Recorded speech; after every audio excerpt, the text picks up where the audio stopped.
Abortion rights and gun control have quickly become two key issues for voters ahead of the midterms this fall, and that could impact voters in well-educated suburban swing districts. Many Republicans are banking on other issues like record high inflation to help flip the House in November. Joining us now to discuss all of this, we have CNN senior political analyst and senior editor of The Atlantic, Ron Brownstein. Also Democratic strategist and former senior aide for the Biden campaign, Adrienne Elrod. And CNN political commentator and Republican strategist Alice Stewart. Great to see all of you. Ron, are you seeing evidence? I know you always look at the data. Are you seeing evidence that gun safety and abortion have changed the equation for the midterms? I think the question is whether they will change the equation. I mean, there's no doubt that white-collar suburban areas, which tend to take liberal positions on gun control and abortion, were at the absolute center of the Democratic takeover of the House in 2018. They were indispensable to Biden's victory in 2020. Places from Philadelphia and Detroit, from Atlanta to Phoenix, all around the country, we saw white-collar suburbs provide enormous, really unprecedented margins for Democrats. Republicans have been very optimistic, Allison, that they're going to be able to claw back some of those Democratic gains around the issue of inflation and gas prices and dissatisfaction with the Biden administration. But now we have these momentous and tragic events, the shootings in Buffalo and in Texas, the leaking of the SCOTUS draft majority opinion that would overturn Roe, that have the potential to change the issue mix. We don't know for sure yet whether it will change the issue mix, but I think operatives on both sides agree that to the extent that these are the questions, abortion rights and gun safety, that voters are thinking about in these white-collar districts, it probably offers Democrats their best chance to blunt the wave that Republicans have been developing for them. All right, let's separate the questions, though, between if it will rise to the top or near the top of the issues that voters choose as their top concerns, and how much will it impact? Alice, let me come to you. And Ron lays out the stats in his latest piece on CNN.com. Close to 7 out of 10 out of college-educated voters do not support overturning Roe. Close to 9 out of 10 support universal background checks to buy a gun. How much do you think maybe inaction on these two issues will cost Republicans in November? I think it's going to be a wash on both sides for this reason, Victor. When you look at the issue of abortion and gun control, those are very divisive issues, very combative issues, and people are very opinionated on this. And what I expect and what I'm hearing is this is galvanizing people on both sides. Those that are pro-life are working right now. I know they are training volunteers and working to get out the vote later this summer and as we get closer to November. And those that are pro-choice are doing the same. The same when it comes to gun control issues.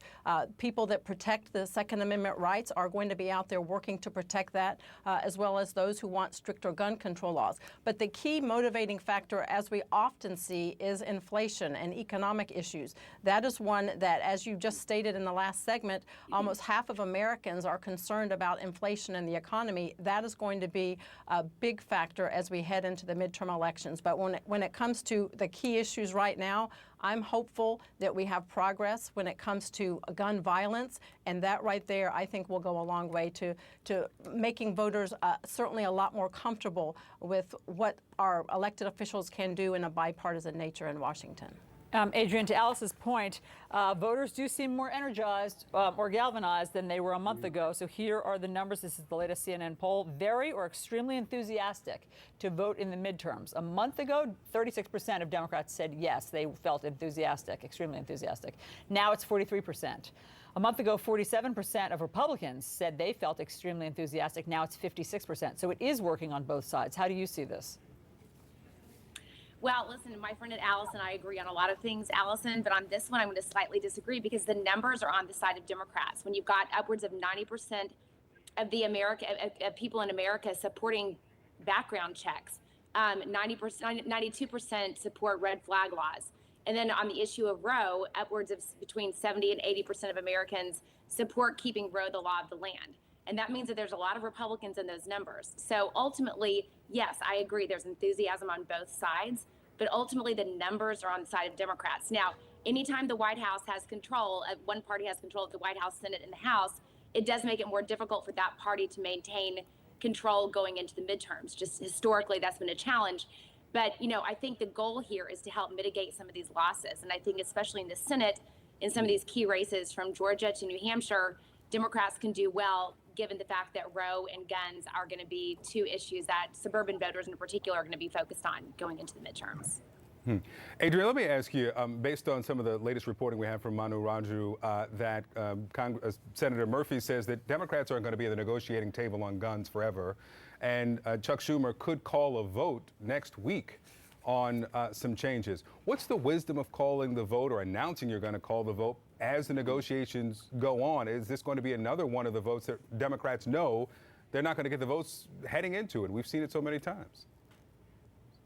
Yeah, look, I think there certainly were some concerns about Chuck Schumer saying that he was not going to call a vote initially, and then he changed course and said, actually, we will call a vote. I mean, look, I think you've got to let the negotiations take place. And Senator Murphy is working very closely. Senator Manchin is obviously at the table. John Cornyn is working with sort of representing Republicans at the table.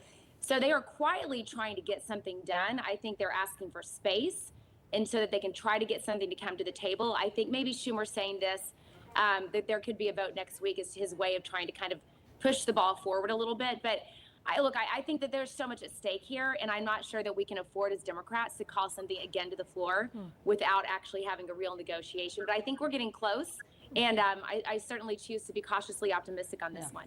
Alice, we only have 10 seconds. Do you think something's going to happen this time?